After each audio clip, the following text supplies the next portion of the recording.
কিয়ামতের আগে যে মালহামার যুদ্ধ হবে তখন রাসূল সাল্লাল্লাহু আলাইহি ওয়াসাল্লাম বলেছেন মালহামার যুদ্ধের সময় মুসলমানদের ফুস্তাত বা তাবু হবে, শিবির হবে এই ফিলিস্তিনের দামেস্কের পাশে আল গৌতা নামে এক জায়গা আছে, ওই গৌতাতে।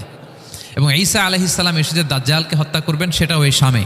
ফিলিস্তিনের বাবুল লুদ এখনও একটা জায়গা আছে, ওই জায়গাটার নাম এখনও বাবুল লুদ, ওখানে তিনি দাজ্জালকে হত্যা করবেন। এবং সেখানে একটা সাদা মিনারা আছে, ফেরেশতার পাখায় ভর করে ঈসা আলাইহিস সালাম তখন সেখানে নেমে আসবেন। ওই ফিলিস্তিনের ওই শাম দেশের ওই মিনারার পাশে তিনি এসে পৃথিবীতে তিনি নজুল করবেন, নজুল ঈসা আলাইহিস সালাম।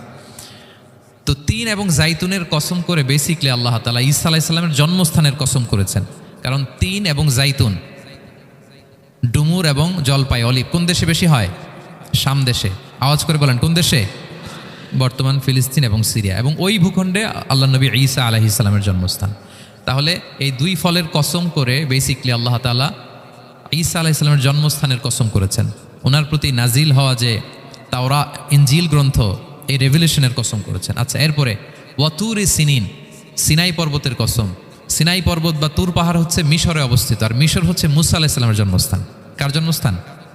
মুসা আলাইহিস সালামের জন্মস্থান। তাহলে ওয়াতুর সিনিন, তুর পাহাড়ের কসম বুঝিয়ে আল্লাহ তাআলা মূলত মুসা আলাইহিস সালামের জন্মস্থানের কসম করেছেন, যেখানে তাওরাত নাজিল হয়েছে। এরপরে ওয়াহাদ আল বালাদিল আমিন, এ নিরাপদ শহর বলে আল্লাহ তাআলা মক্কা শহরকে বুঝিয়েছেন। আর মক্কা কার জন্মস্থান বলেন তো? মুহাম্মদ রাসূলুল্লাহ সাল্লাল্লাহু আলাইহি ওয়াসাল্লাম, সাইয়্যিদুল মুরসালিন, খাতামুন নবিয়্যিন, রাহমাতাল লিল আলামিন, হাবিবুল্লাহ মুহাম্মদুর রাসূলুল্লাহ সাল্লাল্লাহু আলাইহি ওয়াসাল্লামের জন্মস্থান।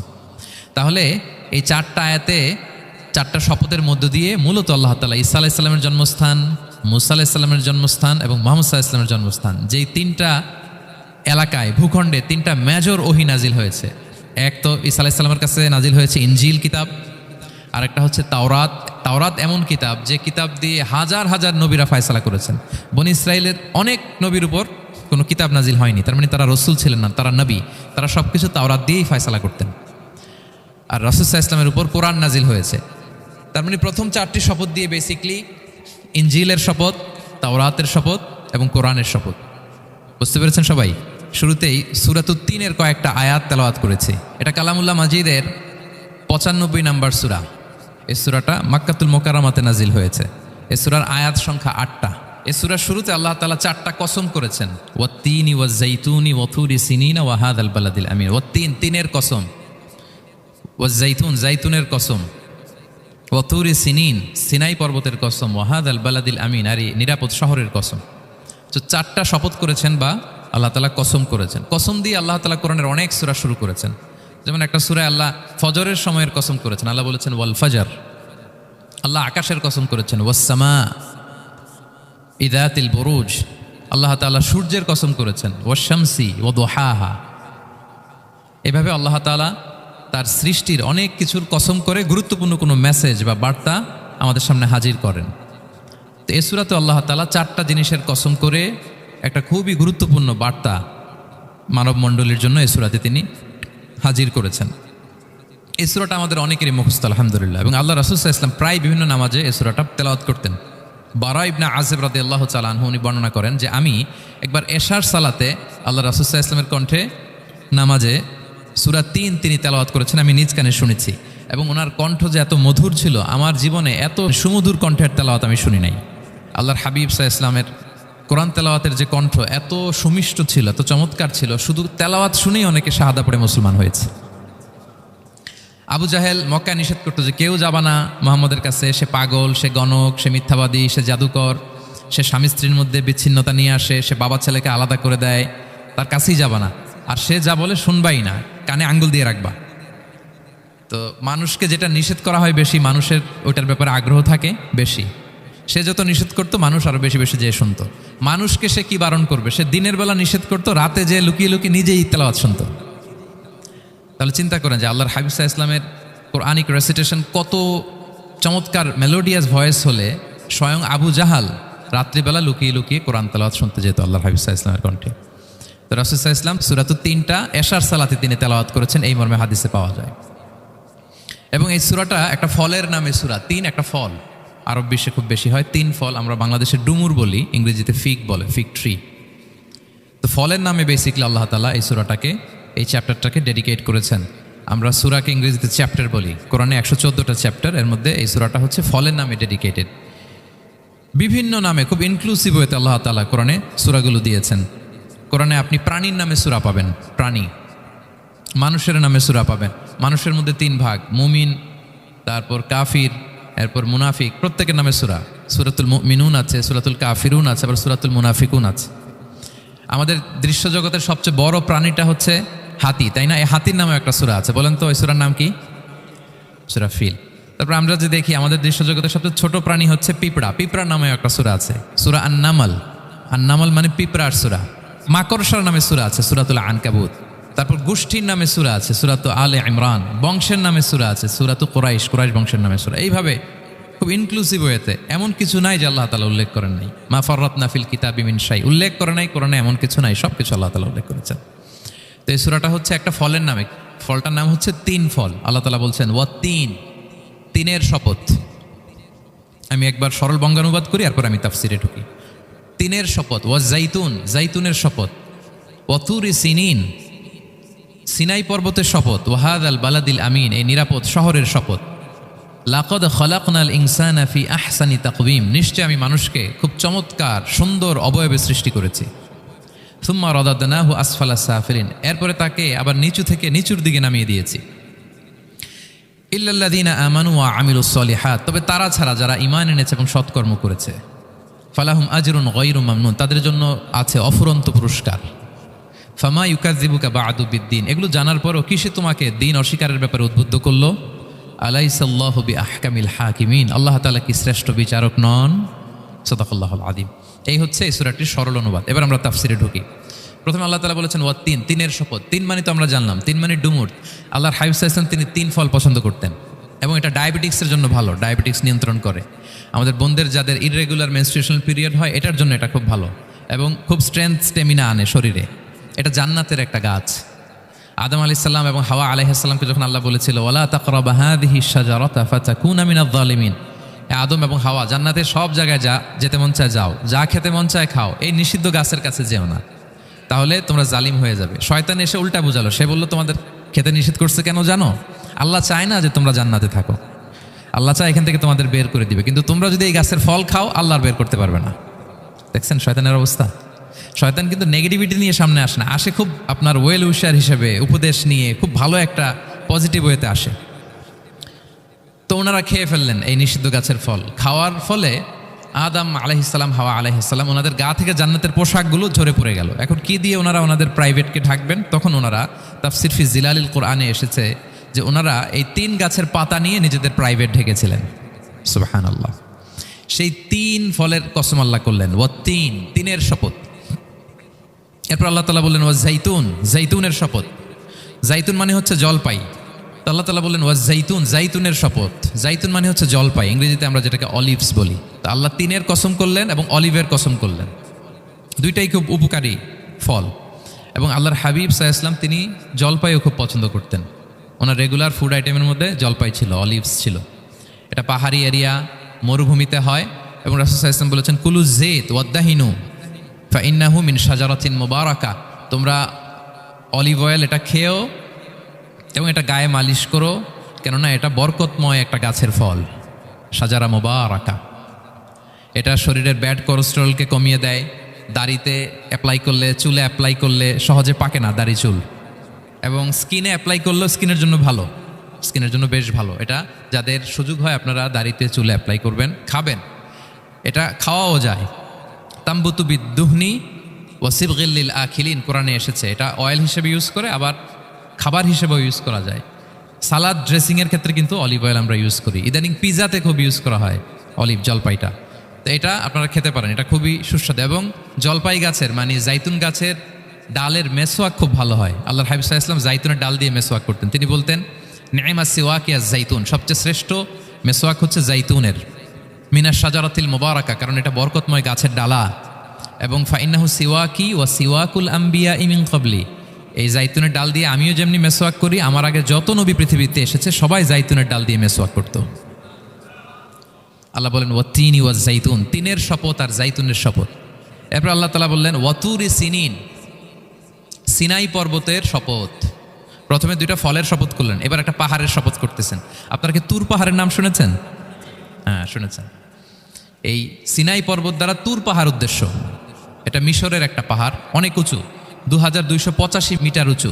ওইটার নিচে আছে মুকাদ্দাসে তুয়া, যেখানে মুসা আলাইহিস সালামকে আল্লাহ তাআলা জুতা খুলতে বলেছিলেন, ফাখলা না আলাইকা ইন্নাকা বিল ওয়াদিল মুকাদ্দাসি তুয়া। হে মুসা, তুমি পবিত্র উপত্যকায় এসেছো, জুতা খুলো। তো ওখানে সব ধর্মের লোকেরা যায়, সব ধর্মের লোকদের জন্য তীর্থস্থান। মুসলিম, জুইশ, খ্রিস্টিয়ান সবাই যায়। এটা সিনাই একটা এলাকা আছে মিশরের, north south Sinai, north Sinai, এটা সাউথ সিনাইতে অবস্থিত। তো নিচে একটা খ্রিস্টানদের প্রাচীন গির্জা আছে, সেন্ট ক্যাথরিনা গির্জা। সেখান থেকে চলতে চলতে আপনাকে উপরে যেতে হবে, ফজরের পরে আবার চলে আসতে হবে, তা না হলে দুপুরবেলায় 10টা-11টার দিকে এমন সূর্যের প্রখর তাপ ওই পাথরের মধ্যে লাগে, ওখানে আর থাকা যায় না। একেবারে তুর পাহাড়ের উপরে সেখানে খ্রিস্টানদের জন্য ছোট্ট একটা সেনাগোগ আছে, তারা প্রার্থনা করে। খ্রিস্টানদের একটা চার্চ আছে, মুসলিমদের জন্য ছোট্ট একটা মুসল্লা আছে, সুরাওয়ের মতো।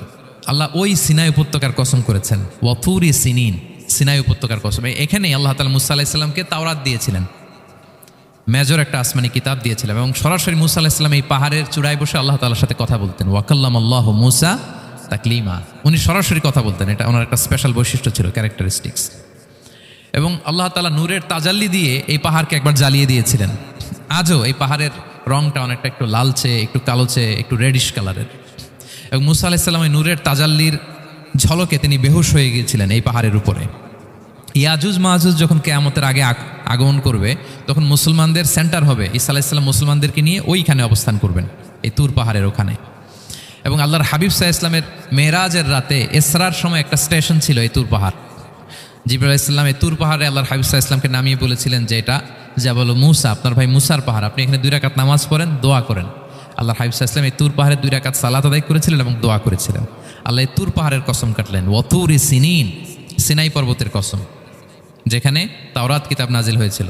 এরপর আল্লাহ তাআলা বললেন, ওয়াহাদাল বালাদিল আমিন, আর এই নিরাপদ শহরের শপথ। এই শহর দ্বারা মক্কা শহর উদ্দেশ্য, কারণ রাসূল সাল্লাল্লাহু আলাইহি ওয়াসাল্লাম তখন মক্কায় ছিলেন, মক্কা নগরী। এই শহরের পূর্ব নাম ছিল বাক্কা। মক্কা নগরীকে বলা হয় উম্মুল কুরা, সব শহরের মা, সব শহরের সেন্টার, পৃথিবীর নাভিস্থল। এবং আল্লাহ তাআলা বলেছেন, মান দাখালাহু কানা আমিনা, এখানে যে প্রবেশ করবে সে নিরাপদ। হেরেমের মধ্যে কিন্তু কাউকে আক্রমণ করা যায় না, কোনো খুনিও যদি ঢুকে যায় অ্যাটাক করা যাবে না। তো জাহেলি যুগে এমনটা ঘটতো, কারোর সাথে কারো শত্রুতা হলে, ধরেন যে একজন তার বাবাকে হত্যা করেছে, তো সে তাকে পেয়েছে, ওই লোক বাঁচার জন্য দৌড়াতে দৌড়াতে হেরেমের ভিতরে ঢুকে যেত, কারণ সে জানে যে হেরেমে ঢুকলে সে আমাকে মারবে না। তো পরে সে যখন হেরেম থেকে বেরোতো, আবার তার সাথে যুদ্ধ শুরু হতো। এবং এই শহরের এত মর্যাদার কারণ হচ্ছে, সাইয়েদনা ইব্রাহিম আলাইহিস সালাম তিনি আল্লাহর কাছে দোয়া করেছিলেন যে রব্বি জাআল হাদা বালাদান আমিনা, হে আল্লাহ আপনি এই শহরকে নিরাপদ করেন, ওয়ারজুক আহলাহু মিনাস সামারাত, আর এই শহরের অধিবাসীদেরকে আপনি ফলমূল দিয়ে রিজিকের ব্যবস্থা করেন। এখনও দেখবেন যে সারা পৃথিবীতে যেই ফল নাই, মক্কাতে ওই ফল আছে। সারা পৃথিবী থেকে ফল ওখানে যায়, এবং মক্কার নেইবরিং সিটি তায়েফ, সেখানে অনেক ফল উৎপাদিত হয়, এখানে আসে। নিরাপদ শহর, বালাদান আমিনা। এবং আল্লাহর হাবিব সাল্লাল্লাহু আলাইহি ওয়াসাল্লাম বলেছেন যে এই মক্কা শহর আমার সবচাইতে প্রিয় শহর। বাধ্য হয়ে তিনি যখন হিজরত করলেন মদিনায়, সেদিন বারবার তিনি মক্কার দিকে পেছনে ফিরে ফিরে তাকান, আর কেঁদে কেঁদে তিনি বলতেছিলেন যে মাক্কাতু আহাব্বুল বিলাদ ইলাইয়া, মক্কা আমার কাছে সবচেয়ে প্রিয় নগরী। লাউলা উখরিজতু লামা খারাজতু, আমাকে যদি জোর করে বের করে দেয়া না হতো, আমি কোনোদিন মক্কা ছেড়ে অন্য কোথাও যেতাম না। আল্লাহর হাবিব সাল্লাল্লাহু আলাইহি ওয়াসাল্লামের সবচেয়ে প্রিয় শহর ছিল মক্কা, এবং এটা আল্লাহর হাবিব সাল্লাল্লাহু আলাইহি ওয়াসাল্লামের জন্মস্থান। মাকান মাউলিদির রাসূল, রাসূল সাল্লাল্লাহু আলাইহি ওয়াসাল্লামের বিলাদাত হয়েছে এই শহরে। এবং এই শহরকে আল্লাহ বলেছেন মাসাবাতান লিন্নাসি ওয়া আমনা, মানুষের মিলনস্থল, কেন্দ্রস্থল। সারা পৃথিবী থেকে মানুষ ওখানে যায়। আপনি যে রমাদানে যদি মক্কায় যান, আল্লাহু আকবার, লক্ষ লক্ষ উমরা পালনকারী সেখানে, ইউরোপ থেকে, আফ্রিকা থেকে, অস্ট্রেলিয়া থেকে, এশিয়া থেকে, সারা পৃথিবীর মানুষের মিলনস্থল। ওখানে গেলে আপনি দেখবেন মাসাবাতান লিন্নাসি ওয়া আমনা, নিরাপদ জায়গা এবং মানুষের মিলনস্থল। এটা এখানে এমন মসজিদ আল্লাহ রেখেছেন কাবা ঘরের চারদিকে, এটাকে বলা হয় মসজিদুল হারাম, যে মসজিদে 1 রাকাত সালাত পড়লে 1 লক্ষ রাকাতের সওয়াব হয়। আল্লাহর ঘরকে কেন্দ্র করে তাওয়াফের নির্দেশ দেওয়া হয়েছে, ওয়ালিয়া তাওয়াফু বিল বাইতিল আতিক। পৃথিবীর কোনো ঘরকে তাওয়াফ করা যায় না, কোনো ঘরকে, এই একটা মাত্র ঘর যেটাকে এর চারদিকে এরকম তাওয়াফ করা যায়। তাহলে এই পবিত্র ঘর, পবিত্র মসজিদ যেই শহরে অবস্থিত, সেই শহরের কসম আল্লাহ করেছেন। আল্লাহ বললেন ওয়াহাদাল বালাদিল আমিন, এই নিরাপদ শহরের কসম, মানে মক্কা শহরের কসম। আমরা আপাত দৃষ্টিতে আমাদের কাছে মনে হচ্ছে 2টা ফলের কসম, একটা পাহাড়ের কসম, একটা নগরীর কসম। আসলে বেসিকলি আল্লাহ তাআলা এই 4টা শপথ দিয়ে 3 নবীর জন্মস্থান, 3 নবীর নবুয়তের কসম করেছেন। কিভাবে সেটা আমি মিলিয়ে দেই। এই যে প্রথমে যে আল্লাহ বলেছেন ওয়াত্তিনি ওয়া জাইতুন, 3 এবং জাইতুনের কসম। পৃথিবীতে সবচেয়ে বেশি 3 এবং জাইতুন কোথায় উৎপন্ন হয় জানেন? ফিলিস্তিনে। কোথায়? শাম দেশে, যেটা হাদিসের পরিভাষায় বলা হয় শাম, বর্তমান ফিলিস্তিন এবং সিরিয়া মিলে। 3 জাইতুন দিয়ে বেসিকলি আল্লাহ তাআলা ফিলিস্তিনের শপথ করেছেন, শাম দেশের শপথ, যেখানকার বেথলহামে ঈসা আলাইহিস সালাম, জেসাস ক্রাইস্ট, তিনি জন্মগ্রহণ করেছেন, ঈসা আলাইহিস সালামের জন্মস্থান। তাহলে 3 জাইতুনের শপথের মাধ্যমে মূলত আল্লাহ তাআলা ঈসা আলাইহিস সালামের জন্মস্থানের শপথ করেছেন, কারণ সেখান থেকে ওহী বিচ্ছুরিত হয়েছে, ওনার কাছে ইনজিল নাজিল হয়েছিল। এবং এই শামের মর্যাদার ব্যাপারে অনেক কথা আল্লাহর হাবিব সাল্লাল্লাহু আলাইহি ওয়াসাল্লাম তিনি বলেছেন। আল্লাহ রাসূল সাল্লাল্লাহু আলাইহি ওয়াসাল্লাম যখন মেরাজে যান, তখন মক্কা থেকে এই শাম দেশে ফিলিস্তিনের বাইতুল মাকদাসে রাসূল সাল্লাল্লাহু আলাইহি ওয়াসাল্লামকে নিয়ে যাওয়া হয়েছিল। এবং রাসূল সাল্লাল্লাহু আলাইহি ওয়াসাল্লাম প্রায় বলতেন তুবা আলী শাম, শামের জন্য বরকত, কেননা ফেরেশতারা তাদের রহমতের পাখা শাম দেশের উপর বিছিয়ে রেখেছে। এবং তিনি বলতেন ফিতনার সময় আলাইকুম বিশাম, তোমরা শামে যেও, শামে থেকো। এবং তিনি দোয়া করেছেন আল্লাহুম্মা বারিক লানা ফি শামিনা, আল্লাহ তুমি আমার শাম অঞ্চলে আল্লাহ তুমি বরকত দিও। এবং হাদিসে এসেছে এই শামই হচ্ছে আরদুল মাহশার, এখানেই হাসর হবে। শাম অঞ্চলকে বিস্তীর্ণ করে এখানেই ময়দানুল মাহশার আল্লাহ তাআলা কায়েম করবেন, হাসরের ময়দান এখানেই হবে। এবং সেখানেই হচ্ছে সানিউল কিবলাতাইন, আমাদের আগের কেবলা কিন্তু বাইতুল মাকদাসের দিকে ছিল, যেটা শামে অবস্থিত, ফিলিস্তিনে বাইতুল মুকাদ্দাস, যেই মসজিদে নামাজ পড়লে 1 রাকাতে 500 রাকাতের সওয়াব। 3টা মসজিদে সালাত পড়লে স্পেশাল ভার্চুর কথা আছে, এর বাইরে আর অন্য মসজিদের বিশেষ কোনো ফজিলত নাই, বাকি সব মসজিদ সমান। এক হচ্ছে মসজিদুল হারাম, 1 রাকাতে 1 লক্ষ রাকাত। 2 নম্বর মসজিদে নববী, 1 রাকাতে 1000 রাকাতের সওয়াব। আরেকটা দুর্বল বর্ণনায় 50,000 রাকাতের সওয়াব। 3 নম্বরে এই মসজিদুল আকসা, 1 রাকাতে 500 রাকাতের সওয়াব। এই 3 মসজিদেই যেন আমরা যে সালাত আদায় করতে পারি, আল্লাহ তুমি তৌফিক দান করো। 2 মসজিদে তো একেবারেই সহজ যাওয়া, মক্কা মদিনাতে। বাইতুল মাকদাসের জন্য আমরা যেতে পারি, আল্লাহ তুমি সেই পরিস্থিতি আমাদের জন্য তৈরি করে দাও। তো এই বাইতুল মাকদাসের দিকে রাসূল সাল্লাল্লাহু আলাইহি ওয়াসাল্লাম টানা 14 বছর নামাজ পড়েছেন। 14 বছর। প্রথম 13 বছর কোনো সমস্যা হয়নি মক্কায়, কারণ তখন কেবলা বাইতুল মুকাদ্দাস থাকলেও রাসূল সাল্লাল্লাহু আলাইহি ওয়াসাল্লাম সামনে রাখতেন কাবাকে। কেবলা বাইতুল মুকাদ্দাস, কিন্তু তিনি তো মক্কায় ছিলেন নবুয়তের প্রথম 13 বছর, সামনে কাবাকে রাখতেন, তারপরে টু দ্য ডাইরেকশন অফ বাইতুল মুকাদ্দাস। কিন্তু যখন মদিনায় গেলেন তখন তো আর কাবা নাই, তখন রাসূল সাল্লাল্লাহু আলাইহি ওয়াসাল্লাম কাবাকে মিস করতে আরম্ভ করলেন। আর প্রায় আল্লাহর কাছে কামনা করতেন, আমার বংশের গোড়া ইব্রাহিম আলাইহিস সালামের রুট যেখানে, আমার জন্মস্থান, সেই কাবার দিকে যদি আবার কেবলাটা ফিরিয়ে দেয়া হতো। কদ নারা তাকাল্লুবা ওয়াজহিকা ফিস সামা ফালানুওয়াল্লিয়ান্নাকা কিবলাতান তারদাহা। আল্লাহ আয়াত নাযিল করলেন, নবী আপনি আকাশের দিকে তাকিয়ে কি ভাবেন আমি বুঝি, আপনি চান কেবলার জন্য আমি মক্কার দিকে ঘুরিয়ে দেই। আল্লাহ তাআলা ঘুরিয়ে দিলেন। আল্লাহ বলেন ফাওয়াল্লি ওয়াজহাকা শাতরাল মসজিদিল হারাম, এখন থেকে মসজিদুল হারামের দিকে আপনি টু দ্য ডাইরেকশন অফ কেবলা নামাজ পড়বেন। কেবলা চেঞ্জ হয়ে গেল। তো মদিনায় যে 16-17 মাস, আর মক্কায় 13 বছর, মোট 14 বছর আল্লাহর হাবিব সাল্লাল্লাহু আলাইহি ওয়াসাল্লাম এই মসজিদুল আকসার দিকেই হয়েই তিনি নামাজ পড়েছেন। এটা আমাদের আগের কেবলা ছিল। এবং শেষে কিয়ামতের আগে যে মালহামার যুদ্ধ হবে, তখন রাসূল সাল্লাল্লাহু আলাইহি ওয়াসাল্লাম বলেছেন মালহামার যুদ্ধের সময় মুসলমানদের ফুস্তাদ বা তাবু হবে, শিবির হবে এই ফিলিস্তিনের দামেস্কের পাশে আল গৌতা নামে এক জায়গা আছে, ওই গৌতাতে। এবং ঈসা আলাইহিস সালাম এসে যে দাজ্জালকে হত্যা করবেন, সেটাও ওই শামে। ফিলিস্তিনের বাবুল লুদ এখনো একটা জায়গা আছে, ওই জায়গাটার নাম এখনো বাবুল লুদ, ওখানে তিনি দাজ্জালকে হত্যা করবেন। এবং সেখানে একটা সাদা মিনারা আছে, ফেরেশতার পাখায় ভর করে ঈসা আলাইহিস সালাম তখন সেখানে নেমে আসবেন।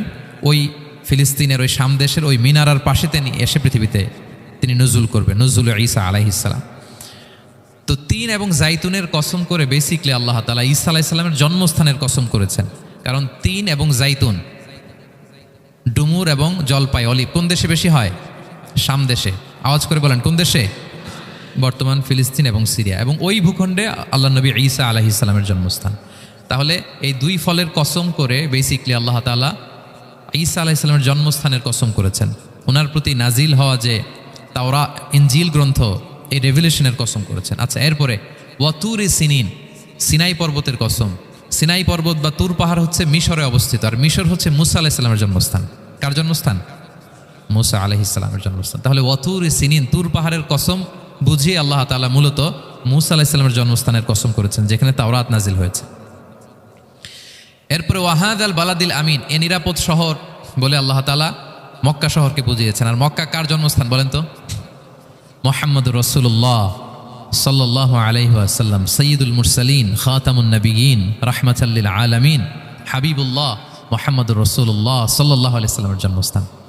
তাহলে এই চারটা আয়াতে চারটা শপথের মধ্য দিয়ে মূলত আল্লাহ তাআলা ঈসা আলাইহিস সালামের জন্মস্থান, মুসা আলাইহিস সালামের জন্মস্থান এবং মুহাম্মদ সাল্লাল্লাহু আলাইহি ওয়াসাল্লামের জন্মস্থান, যেই তিনটা এলাকায় ভূখণ্ডে তিনটা মেজর ওহী নাজিল হয়েছে। এক তো ঈসা আলাইহিস সালামের কাছে নাজিল হয়েছে ইনজিল কিতাব, আরেকটা হচ্ছে তাওরাত। তাওরাত এমন কিতাব যে কিতাব দিয়ে হাজার হাজার নবীরা ফায়সালা করেছেন। বনি ইসরাইলের অনেক নবীর উপর কোনো কিতাব নাজিল হয়নি, তার মানে তারা রসুল ছিলেন না, তারা নবী, তারা সব কিছু তাওরাত দিয়েই ফায়সালা করতেন। আর রাসূল সাল্লাল্লাহু আলাইহি ওয়াসাল্লামের উপর কোরআন নাজিল হয়েছে। তার মানে প্রথম চারটি শপথ দিয়ে বেসিকলি ইনজিলের শপথ, তাওরাতের শপথ এবং কোরআনের শপথ। বুঝতে পেরেছেন সবাই? আল্লাহ ওহির শপথ করেছেন। দেখেন ফল, পাহাড়, নগরী মাড়িয়ে সারা পৃথিবী ঘুরিয়ে আপনাদেরকে শেষ পর্যন্ত ইনজিল, তাওরাত এবং কোরআনে নিয়ে আসছেন আমার সাথে আসছেন। হ্যাঁ, এই রেভেলেশনের শপথ আল্লাহ করেছেন। তাহলে ওয়াত্তিনি ওয়াজ্জাইতুনি ওয়াতুরি সিনিনা ওয়া হাদাল বালাদিল আমিন, এই চার আয়াতে চারটা শপথের মধ্য দিয়ে মূলত আল্লাহ তাআলা আসমান থেকে নাজিল হওয়া যে ওহী, এই ওহির শপথ অথবা ওহী যেই ভূখণ্ডে নাজিল হয়েছে সেই ভূখণ্ডগুলোর শপথ করে আল্লাহ একটা গুরুত্বপূর্ণ কথা বলবেন। সেটা কি? আল্লাহ তাআলা বললেন, লাকাদ খালাকনাল ইনসানা ফি আহসানি তাকওয়িম, আর আমি মানুষকে অত্যন্ত চমৎকার অবয়বে সৃষ্টি করেছি, চমৎকার গঠনে, চমৎকার স্ট্রাকচারের ডিজাইনে সৃষ্টি করেছি। মানুষের দৈহিক অবকাঠামো গঠন এটা যেমনি চমৎকার, মানুষের ইন্টেলেকচুয়াল কাঠামো এটা চমৎকার, মানুষের আচরণগত যে বিহেভিয়ারাল ট্রেটস, ক্যারেক্টারিস্টিক্স এটাও চমৎকার। প্রত্যেক দিক থেকে আল্লাহ তাআলা নান্দনিকভাবে মানুষকে তিনি তৈরি করেছেন। আমরা যদি দেহের কথা বলি, হিউম্যান অ্যানাটমি নিয়ে যাদের ধারণা আছে, আপনি শুনলে অবাক হবেন এত জটিলভাবে আমাদের দেহটা ফাংশন করে। ঠিক যেই মুহূর্তে আমি কথা বলতেছি আমার ব্রেইন সচল, আমার নার্ভ সিস্টেম সচল, হেয়ারিং সিস্টেম, স্মেলিং সিস্টেম, আমার এই যে হার্ট সচল, সিস্টোলিক ডায়াস্টোলিক অলিন্দ নিলয় হচ্ছে, আমার লাং কাজ করতেছে, কিডনি ইজ ওয়ার্কিং পারফেক্টলি, সব কিছু কাজ করতেছে। এত সূক্ষ্মভাবে আমাদের দেহটা কাজ করে, এটাকে ইংরেজিতে বলে মরফোলজি, আকৃতি সংক্রান্ত যে বিদ্যা, এটা নিয়ে যদি আপনি দেখেন যে মানুষের হাত কিভাবে কাজ করে, মানুষের পা কিভাবে কাজ করে, মানুষের হিউম্যান ব্রেইন কিভাবে কাজ করে, আপনি অবাক হবেন। এবং আল্লাহর যে সেট আপ, লাকাদ খালাকনাল ইনসানা ফি আহসানি তাকওয়িম, নিশ্চয়ই আমি মানব জাতিকে চমৎকার অবয়বে তৈরি করেছি। আপনি যদি অবয়বটা দেখেন, আমাদের স্ট্রাকচার এর চেয়ে সুন্দর করে আর তৈরি করা যেত না, এর চেয়ে সুন্দর আর হতে পারে না। যেখানে যা দেয়ার, মাথার চুল থেকে পায়ের নখ পর্যন্ত, আপনি একটা ডিজাইনে, স্ট্রাকচারে, সেট আপে আপনি ভুল ধরতে পারবেন না। যেখানে যেটা দরকার আপনি একটু খেয়াল করে দেখেন যে এই যে আমাদের চোখ, চিকিৎসা বিজ্ঞান বলতেছে যে মানুষ 10 মিলিয়নেরও বেশি রং শনাক্ত করতে পারে। Human eyes can identify more than 10 million colours. 10 মিলিয়নেরও বেশি রং আমরা আমাদের চোখ দিয়ে শনাক্ত করতে পারি। সুবহানাল্লাহ, সুবহানাল্লাহ বিহামদি। আচ্ছা, চোখের সেট আপটা একটু যদি খেয়াল করেন, দেখেন আমার এই চোখ এখানে না থাকে, এটা যদি জাস্ট 2 ইঞ্চি উপরে এখানে হইতো, এইটা যদি কপালে যদি আমাদের চোখ হইতো, কি অবস্থা হইতো বলেন তো? সিজদা দিতে পারতেন আল্লাহকে? বলেন, দিতে পারতেন? আচ্ছা, আমরা কিছু খাওয়ার সময় আমরা কি করি? ওইটা ভালো আছে কিনা, পচে গেল কিনা, স্মেলটা আগে দেখি, তারপরে খাই। দেখেন কত চমৎকার সেট আপ। একটু খেয়াল করেন, এই নাকের সেট আপ যদি এইখানে না থাকে, আমাদের নাক যদি পেছনে থাকতো, খাওয়ার সময় খাবারটা বাসি কিনা, ভালো আছে কিনা কি করতেন? লাকাদ খালাকনাল ইনসানা ফি আহসানি তাকওয়িম। আচ্ছা দেখেন, এই যে আমরা কান দিয়ে শুনি, এই যে কান পেঁচানো, মনে করেন না যে এমনি এমনি পেঁচানো, এই পেঁচানো, এটাই পথ না থাকলে আমরা শুনতেই পেতাম না। এটা এমনভাবে সেট আপ করা, এটাই ইথারে ভাষা তরঙ্গকে এয়ার ড্রামের ভেতরে সুন্দরভাবে ইনপুট করে, নাহলে আমরা শুনতে পেতাম না। আপনার এই কান কেটে ফেলে দিলে আপনি শুনতে পারবেন না। এটা এইভাবেই যেতে হবে, সুরঙ্গটা এইভাবে তৈরি হইতে হবে। আচ্ছা দেখেন, আপনার কান, এই কান যদি এইখানে না থেকে আপনার ডান বগলের নিচে হইতো, বাম কান যদি বাম বগলের নিচে হইতো, তাহলে কি হইতো বলেন? আজকে আমার ওয়াজ কিভাবে শুনতেন বলেন দেখি, কিভাবে শুনতেন? বুদ্ধি আছে বলে যে হুজুর এইভাবে শুনতাম। সুবহানাল্লাহ, সুবহানাল্লাহ। লাকাদ খালাকনাল ইনসানা ফি আহসানি তাকওয়িম, আমি মানুষকে সবচেয়ে সুন্দর সর্বোত্তম গঠনে তৈরি করেছি। দেখেন, কান দুইটা ওইখানে থাকলে কথা শুনতে হইলে হাত উঁচু করে রাখা লাগতো। আল্লাহ, আপনি একটা একটা অঙ্গ দেখেন, ঠিক যেখানে যেটা যেভাবে সেট করা দরকার, আল্লাহ তাআলা দয়া করে অনুগ্রহ করে ঠিক সেভাবে তিনি সেট করেছেন। আমাদের চেহারার মধ্যে দেখেন, এক একজনের এক এক রং। ওয়াখতিলাফু আলসিনাতিকুম ওয়া আলওয়ানিকুম ইন্না ফি যালিকা লাআয়াতুন লিল আলিমিন। আল্লাহ বলেন, তোমাদের ভাষার ভিন্নতা দিয়েছি, তোমাদের গায়ের রঙের ভিন্নতা, একজনের চেহারার সাথে আরেকজনের মিল নাই, একজনের ফিঙ্গারপ্রিন্টের সাথে। আয়াহসাবুল ইনসানু আল্লান নাজমাআ ইযামা বালা কাদিরিনা আলা আন নুসাউইয়া বানানা।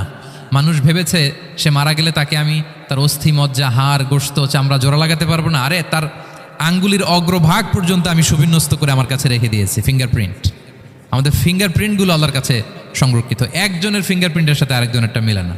এই যে আমার 10 আঙ্গুলে 10টা ফিঙ্গারপ্রিন্ট, পায়েরগুলো হচ্ছে ফুটপ্রিন্ট, একটার সাথে আরেকটা মিলে। আমার এটার সাথে এটা মিলবে বলেন? আমার সাথে আপনারটা মিলবে? বর্তমানে পৃথিবীতে কত কোটি মানুষের বসবাস বলেন?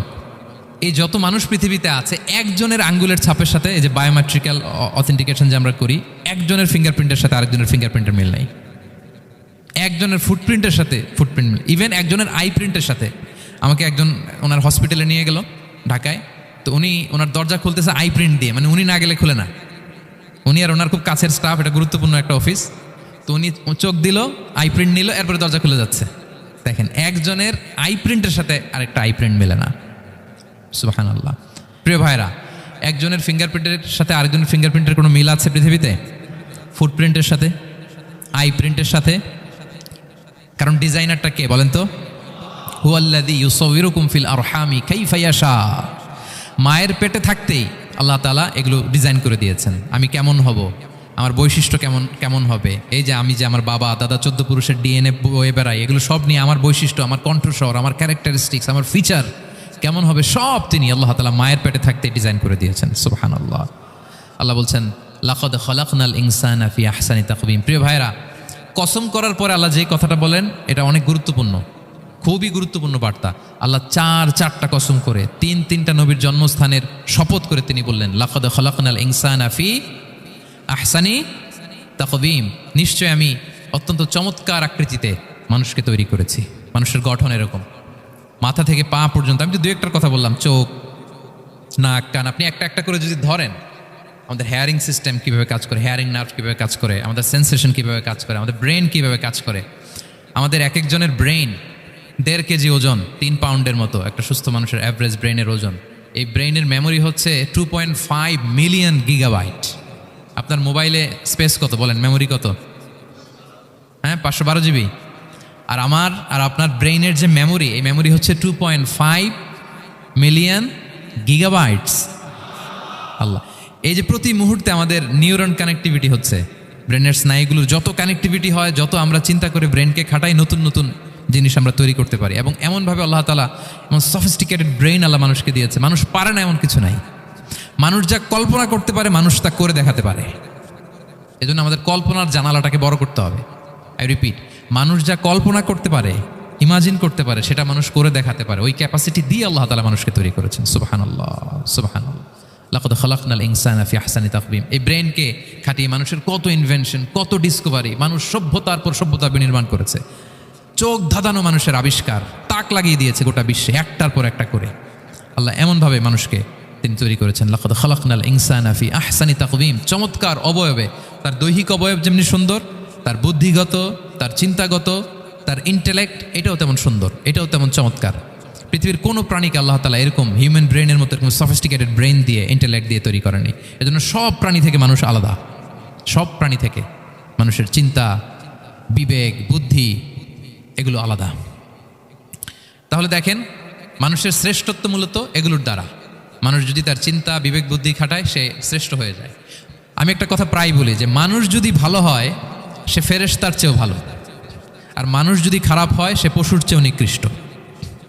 আল্লাহ বলেন, উলাইকা কাল আনআমি বাল হুম আদাল লাহুম কুলুবুল লা ইয়াফকাহুনা বিহা ওয়া লাহুম আ'য়ুনুল লা ইউবসিরুনা বিহা ওয়া লাহুম আযানুল লা ইয়াসমাউনা বিহা উলাইকা কাল আনআমি বাল হুম আদাল। তাদের হৃদয় আছে, ওটা দিয়ে অনুধাবন করে না সত্যকে।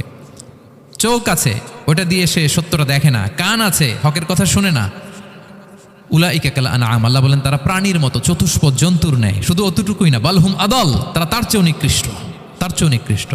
তাহলে মানুষ ভালো হলে সে ফেরেশতাকে ছাড়িয়ে যায়, আর মানুষ নিকৃষ্ট হলে সে পশুত্বকে হার মানায়। কথা বুঝতে পেরেছেন? মানে আমরা ভালো হলে সবচেয়ে ভালো, খারাপ হলে সবচেয়ে খারাপ। একটা পশু আর একটা পশুকে হত্যা করে কেটে 20 টুকরা করছে, এরকম কোনো নিউজে আসছে কোনো দিন? কিন্তু আশরাফুল মাখলুকাত মানুষ, তার মতো রক্তে মাংসে গড়া আরেকটা মানুষকে নির্মমভাবে হত্যা করে কেটে 20 টুকরা করে বস্তাবন্দি করে ডোবার মধ্যে ফেলে রাখছে। এরকম নিউজ আছে না বলেন? আছে। মানুষ তার মতো একটা মানুষকে নির্মমভাবে হত্যা করে। এরকমও তো আছে যে কেরোসিন দিয়ে তার মতো আরেকটা মানুষকে সে জ্বালিয়ে দিয়েছে, আছে না নাই বলেন? গ্রামের পর গ্রাম জ্বালিয়ে দেয়, জনপদের পর জনপদ ধ্বংস করে দেয়। বোমা মেরে শহর উড়িয়ে দেয়। লিটল বয় মেরেছিল আমেরিকান সোলজাররা জাপানের হিরোশিমা শহরের উপর। আমি হিরোশিমা তো গত বছর ভিজিট করে আসলাম, আমি নিজে দেখে এসেছি যে এখানে বোমটা মেরেছে। মুহূর্তের মধ্যে পুরো শহর ভ্যানিশ, এমন রেডিয়েশন। তো যেই আমেরিকান পাইলট বোমা মারতেছে সেও মানুষ, সেও কি? আর যাদেরকে ধ্বংসের জন্য এই লিটল বয় মারলো হিরোশিমাতে আর ফ্যাটম্যান মারলো নাগাসাকিতে, এরাও কি? তাহলে দেখেন, মানুষ তার মতো আরেকটা মানুষকে এরকম মেরে টুকরো টুকরো কুচি কুচি করতে সে দ্বিধাবোধ করে না। আল্লাহ, মানুষ গণহত্যা চালায়, জেনোসাইড। এই যে আমাদের বাংলাদেশে তো কিছুদিন আগে হলো গণহত্যা, হেলিকপ্টার থেকে গুলি করে বাচ্চা মেরে ফেলতেছে। কার বাচ্চা? কার কলিজার টুকরা সন্তান? Don't care. জনগণের টাকায়, ট্যাক্সের টাকায় কিনা বুলেট, হেলিকপ্টার দিয়ে জনগণকে, ছাত্রদেরকে হত্যা করা হয়েছে। দেখেন, সেও মানুষ। যারা হত্যা করতেছে, গণহত্যা, জেনোসাইড চালিয়েছে, তারাও মানুষ। তাহলে মানুষ যদি খারাপ হয়, মানুষের চেয়ে খারাপ আর কেউ হয়?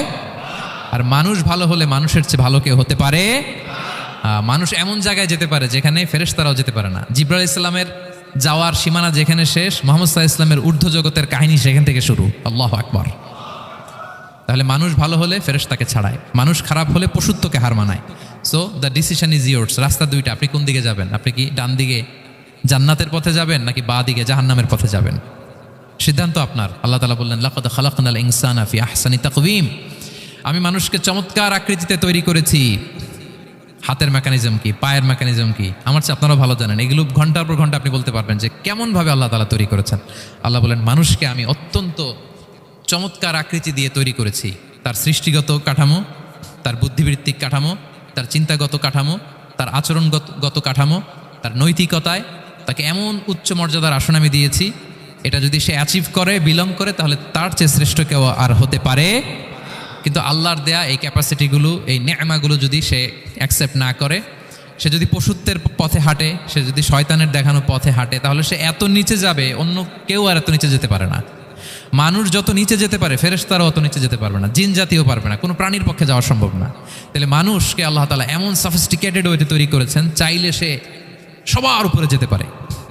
আবার চাইলে আল্লাহর দেয়া নেয়ামতগুলোকে যদি সে ভিন্ন খাতে প্রবাহিত করে, সে সবচেয়ে নিকৃষ্ট হতে পারে। সেটাই আল্লাহ বললেন, সুম্মা রাদাদনাহু আসফালা সাফিলিন। এরপরে তাকে আমি হীন থেকে হীনতর করেছি, নিচ থেকে আরো নিচে নিয়েছি। সে যখন ঈমান আনে না, সে যখন সৎকর্ম করে না, সে যখন আল্লাহর শেখানো, আল্লাহর দেখানো রাস্তায় সে চলে না, সে যখন তার নফসের কথা শুনে, সে যখন তার প্রবৃত্তির গোলাম সাজে, সে সবচেয়ে নিকৃষ্ট হয়। আসফালা সাফিলিন মানে একেবারে নিচে, এর নিচে আর নাই। আল্লাহ বলেছেন, ইন্নাল মুনাফিকিনা ফিদ দারকিল আসফালি মিনান নার। সেখানে আল্লাহ আসফাল বলেছেন। মুনাফিকরা জাহান্নামের একেবারে তলদেশে থাকবে। তাই মানুষ যদি ঈমান আর সৎকর্মের বলে বলিয়ান না হয়, সে এত খারাপ হয়, কেউ এত নিচে যেতে পারে না। বলেন, মানুষ যত নিচে যেতে পারে, জিন তত নিচে যেতে পারবে? ফেরেশতারা পারবে না। আর মানুষ যত উপরে যেতে পারে, ফেরেশতারা এত উপরে যেতে পারবে না। সো দুইটারই সুযোগ আপনার আছে। সুম্মা রাদাদনাহু আসফালা সাফিলিনের দুইটা ব্যাখ্যা। কোনো মুফাসসির বলেছেন, যৌবনের পর, যৌবনে থাকে শক্তিশালী, বার্ধক্যের সময় যখন সে নুয়ে যায়, ছোট হয়, সে একেবারে দুর্বল হয়ে যায়, সেটা বোঝানো হয়েছে। আর অন্যান্য মুফাসসিরিন একরাম বলেছেন, না, আল্লাহর দেওয়া এই নেয়মা, ক্যাপাসিটি যখন সে সঠিক পথে কাজে লাগায় না, সে যখন প্রবৃত্তির অনুসরণ করে, সে তখন এত খারাপ হয়, এত নিচ থেকে নিচুতর হয়, এত হীন থেকে হীনতর হয়, তার চেয়ে হীনতর আর কেউ তখন হতে পারে না। সেখান থেকে বাঁচার দুটি রাস্তা আল্লাহ বলেছেন। আল্লাহ বলছেন, ইল্লাল্লাযীনা আমানু ওয়া আমিলুস সলিহাত। তবে যারা ঈমান আনে এবং সৎকর্ম করে তারা ছাড়া। তারা ওই নিচু থেকে নিচুতর নয়, তারা শ্রেষ্ঠতর। ঈমান এবং সৎকর্ম, ঈমান এবং আমলে সালেহাত। কোরআনের অনেক জায়গায় আপনি আয়াতটা পাবেন, ইন্নাল্লাযীনা আমানু ওয়া আমিলুস সলিহাতি কানাত লাহুম জান্নাতুল ফিরদাউসি নুজুলা। নিশ্চয়ই যারা ঈমান এনেছে, সৎকর্ম করেছে, তাদের জন্য আমি জান্নাতে ফিরদাউস রেখে দিয়েছি। আল্লাহ বলেন, তারা নিকৃষ্ট হবে না যারা ঈমান এনেছে, সৎকর্ম করেছে। যারা কি এনেছে? ঈমান। আর কি করেছে? সৎকর্ম করেছে। ইল্লাল্লাযীনা আমানু, যারা ঈমান এনেছে, সৎকর্ম করেছে, ফালাহুম আজরুন গায়রু মামনুন, তাদের জন্য রয়েছে অফুরন্ত পুরস্কার, মানে জান্নাত। তাদের জন্য কি? ওই জান্নাতে যেতে আমরা চাই কি চাই না বলেন? রাস্তা কয়টা? এটা চলে গেছে ডান দিকে, এটার গন্তব্য হচ্ছে ডেস্টিনেশন জান্নাতুল ফিরদাউস। আর এটা শয়তানের পথ, এটা আপনার প্রবৃত্তির দেখানো পথ, এটা চলে গিয়েছে জাহান্নামে। So now the decision is yours. আপনার ডিসিশন, কোন দিকে যাবেন, ডানে না বায়ে? জান্নাতে না জাহান্নামে? জান্নাতে যেতে চাই আমরা। ফালাহুম আজরুন গায়রু মামনুন, তাদের জন্য আছে অফুরন্ত নেয়ামত, অফুরন্ত পুরস্কার। আমরা যেন সেই পুরস্কার লাভে ধন্য হতে পারি, আমরা সবাই বলি আমিন। আল্লাহ বলেন এইভাবে 4টা কসম করার পরে, এত গুরুত্বপূর্ণ বার্তা হাজির করার পরে, তোমার ঘুমন্ত বিবেককে জাগিয়ে তোমাকে বার্তা দেওয়ার পরেও কিভাবে তুমি অস্বীকার করতে পারো আখিরাতকে? ফামা ইউকাযযিবুকা বা'দু বিদ্দিন, এরপরেও কোন বিবেকে, কোন আকলে, কোন সাহসে তুমি কর্মফল দিবসকে অস্বীকার করো? কোন সাহসে? এখানে দিন দ্বারা উদ্দেশ্য কর্মফল, ভালো করলে যে ভালো পাবে, খারাপ করলে যে খারাপ পাবে। দিনের অনেক অর্থ, এটা তাফসিরে গেলে সময় কুলাবে না। ফামা ইউকাযযিবুকা বা'দু বিদ্দিন, এরপরেও কর্মফলকে অস্বীকার করার সাহস তুমি কোত্থেকে পাও? কিসে তোমাকে উদ্বুদ্ধ করে কর্মফল দিবসকে অস্বীকার করতে? আলাইসাল্লাহু বিআহকামিল হাকিমিন, আল্লাহ তাআলা কি শ্রেষ্ঠ বিচারক নন? সূরা আবু দাউদে আল্লাহর হাবিব সাল্লাল্লাহু আলাইহি ওয়াসাল্লাম বলেন, কেউ যদি সূরাতুত তিন তেলাওয়াত করে, করতে করতে যদি শেষ আয়াতে চলে আসে, আর সে যখন পড়ে আলাইসাল্লাহু বিআহকামিল হাকিমিন, আল্লাহ তাআলা কি শ্রেষ্ঠতম বিচারকদের মধ্যে সর্বশ্রেষ্ঠ বিচারক জাজ নন, তখন সে যেন উত্তর দেয়, এটা তো আল্লাহর প্রশ্ন। আলাইসাল্লাহু বিআহকামিল হাকিমিন, আল্লাহ আমাদেরকে প্রশ্ন ছুড়ে দিয়েছেন যে আল্লাহ তাআলা কি শ্রেষ্ঠ বিচারক নন? তখন যে তেলাওয়াত করে সে যেন বলে বালা বালা ওয়া আনা আলা যালিকা মিনাশ শাহিদিন। বালা মানে অবশ্যই, হ্যাঁ আল্লাহ অবশ্যই আপনি শ্রেষ্ঠ বিচারক, আর আপনি যে শ্রেষ্ঠতম বিচারক এই সাক্ষী আমি দিচ্ছি, এই ঘোষণা আমি দিচ্ছি। পড়েন সুবহানাল্লাহ।